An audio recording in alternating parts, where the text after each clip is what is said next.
3 Panglima UMNO Johor bakal sertai PN. Wow, ya. 3 daripada 10 Panglima UMNO disebut bakal menyertai PN adalah dari Johor menurut laporan Sinar Harian. Memetik sumber tanpa nama, khabar itu melaporkan ketiga-tiga mereka adalah pemimpin berpengaruh namun jawatan penting dalam UMNO sebelum ini. Maaf, saya tak boleh nak dedahkan nama mereka buat masa ini, tapi saya boleh beritahu bahawa 3 daripadanya adalah Johor. Tentulah mereka ini orang penting, sebab itu kita panggil warlord. Pengumuman penyertaan mereka akan dibuat dalam masa terdekat, katanya. Setiausaha Agung PN Hamzah Zainuddin dan Ketua Penerangan Bersatu Razali Idris mendakwa 10 Panglima UMNO akan menyertai PN tidak lama lagi. Setakat ini hanya bekas tokoh UMNO Kelantan Anwar Musa secara rasmi mengesahkan sudah menyertai PAS, manakala bekas pengurusi UMNO Selangor Noh Omar cuma aktif berkempen untuk PN. Begitu juga dilaporkan dalam proses memburu bekas Ketua Pemuda UMNO Khairi Jamaluddin. Anwar, Noh dan Khairi dipecat daripada UMNO antara Disember lalu dan Januari tahun ini.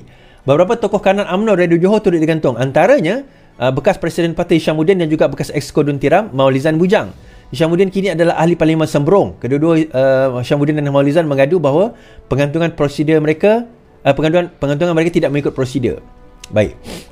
Now, kalau kita tengok daripada sini tuan-tuan, daripada telahan berita ini, apa yang kita boleh simpulkan? Yang pertama sekali, mereka tidak ada kekuatan. Kenapa saya kata mereka tidak ada kekuatan? 10 warlord yang mereka dah wawarkan itu biasa. Setiap kali nak pilihan raya, orang ni masuk parti ni. Ini taktik BN zaman dulu lah. 1000 orang menyertai Barisan Nasional, 500 orang menyertai Barisan Nasional. Cabang ini lumpuh, cawangan itu lumpuh, bahagian itu lumpuh, itu normal. Sekarang ini 10 warlord dikatakan menyertai Perikatan Nasional. Namun begitu, dalam masa yang terdekat ini belum ada warlord yang berani mengumumkan bahawa mereka akan menyertai Perikatan Nasional, kecuali Anwar Musa. Syahidan Kasim dah buat dah, tak lama dah itu. Noh Omar pun saya rasa yelah dia dah buat. Tetapi yang lain masih belum. Kenapa? Persoalan kita timbul kan, including Hishamuddin. Now, Hishamuddin, kenapa saya cerita Hishamuddin ni? Alright. Pada tahun 2021 macam tu, saya bercerita ada 2 tim di dalam UMNO, masa itu di dalam gabungan kerajaan Muhyiddin Yassin. Satu tim di dalam UMNO lah, especially. Satu tim Zahid Hamidi dan satu tim Hishamuddin, saya kata. Dan yang mendalangi tim Hishamuddin ni, antara lain di belakang yang backup dia adalah Azmin Ali pada waktu itu. Dan saya kata bahawa pada waktu itu mereka akan berusaha untuk menjatuhkan Zahid, dan bagi mereka untuk kekal berkuasa, mereka kena memastikan bahawa Hishamuddin menang dalam pemilihan atau tim mereka menang dalam pemilihan. Cuma selepas itu mereka melihat Hishamuddin ni tak boleh carry, dia tak ada the balls tu orang kata, to move forward tu, dia tak ada balls, dia tak ada dia punya balls dia. Terima kasih Azliyah. Dia tak ada balls untuk move forward, dia tak ada dia punya orang kata apa, killer instinct tu. Jadi bila dia tak ada killer instinct, move tu tak jadi tau. In fact, Hamzah Zainuddin dah buka jalan pada dia orang, tapi dia orang tak pandai nak guna move, tak pandai nak move kan, mobilize. Mereka nak harapkan KJ, tapi KJ pun dia jenis yang okey. Di dalam tim mereka sendiri pun, dia orang ni macam mana dia kata? Di dalam tim Hishamuddin sendiri pun dia orang ni tak bersatu hati. Masa tu kita ingat kita ada Adham Baba, kita ada Tajuddin Rahman, kita ada Hishamuddin Tunusin On, kita ada Ismail Sabri, even Azalina masuk masa tu, dan ada beberapa nama lain yang menerima jawatan, termasuk Anwar Musa menerima jawatan pada masa itu. Namun mereka tak sepakat. Daripada segi mobilisation mereka tak sepakat. Daripada segi pergerakan mereka tak sepakat. Mereka sepakat menentang Zahid, tetapi mereka tidak sepakat siapa nak kena lead, siapa nak kena menjadi ketua, siapa yang nak kena ke depan, siapa yang nak kena memperjudikan peluang mereka. Tak ada siapa yang berani, tuan-tuan. Masing-masing dok berkira. Yang strong walaupun mereka tidak memegang jawatan pada masa itu adalah geng Zahid. So akhirnya seperti mana yang kita nyatakan sebelum ini, geng Zahid menang pemilihan. Bagi saya kata itulah dalam satu video saya dulu, antara kesilapan Hamzah Zainuddin adalah dia tak bunuh UMNO awal-awal dengan mengharamkan UMNO. Itu kesilapan dia yang paling utama. Kerana pada masa itu mereka berharapkan bahawa geng yang pro Hishamuddin, geng yang anti Zahid ni lah, akan dapat bersatu memenangi pemilihan parti dan mengalahkan Zahid. Tapi bijaknya Zahid ni, apa dia buat ialah dia berjaya dapatkan extension pemilihan Agung UMNO sehingga selepas PRU. So apa yang berlaku selepas PRU, dia ni masa tu saya kata do or die untuk Zahid, do or die. Kalau dia menang, dia jadi kerajaan, dia hidup. Tapi kalau dia kalah, dia tak jadi kerajaan, dia mati. And itu pun antara perkiraan kenapa Zahid setuju untuk bergabung dengan Pakatan Harapan. Dia tak boleh jadi kerajaan, membentuk kerajaan UMNO Barisan Nasional, tak boleh. Tetapi sekurang-kurangnya dia dapat membentuk kerajaan dengan Anwar Ibrahim. Tak apa. Yang penting jadi kerajaan dahulu. Ada puncak kuasa dahulu. Ada kuasa dahulu. Dan yang kedua, dia kena jadi Presiden UMNO dahulu. So pastikan bahawa semua tidak ada pertandingan, Presiden kekal, dia berkuasa, dia cantas semua. Now, bila 10 warlord ke 50 warlord ke 100 warlord ke apa ke, dah terlewat. Ni saya boleh katakan, dah terlewat. Dah terlambat. Benda ni dah terlambat. Dia nak buat move apa sekarang ni semua dah lambat dah.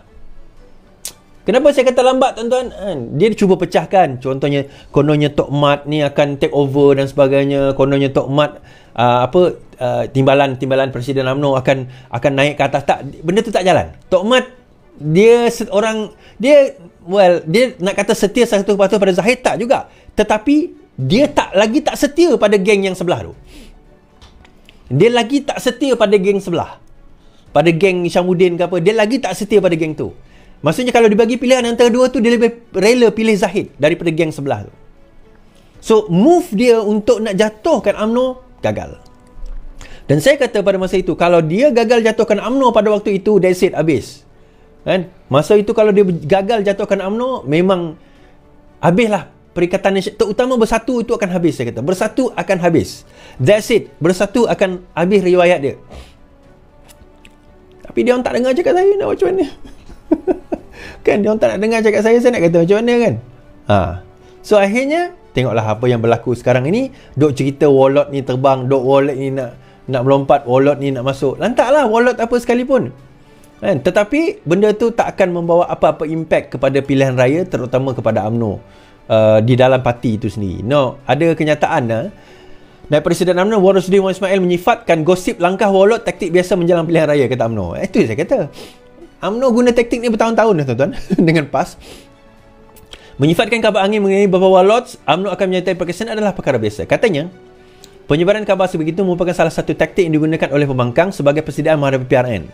Justru Wan Rosdi juga Menteri Besar Pahang meminta supaya agar pihak tidak melayan. Itu kabar angin, jangan percayalah. Semua orang boleh bercakap ada 5, 3, 10 macam-macam. Kita faham inilah politik. Nak ada PRN ni macam-macam cerita yang entah betul entah tidak, katanya. Kita pula mengeluarkan cerita belum tentu sahih lagi tu. Sampai masa kita hadapi PRN, jadi jangan percayalah, kita move forward, katanya. Dia lebih berhati-hati dalam Menteri Besar Pahang ni lebih berhati-hati dalam kenyataan dia. Tetapi bagi saya, kenyataan saya mudah saja. Dia macam ni lah.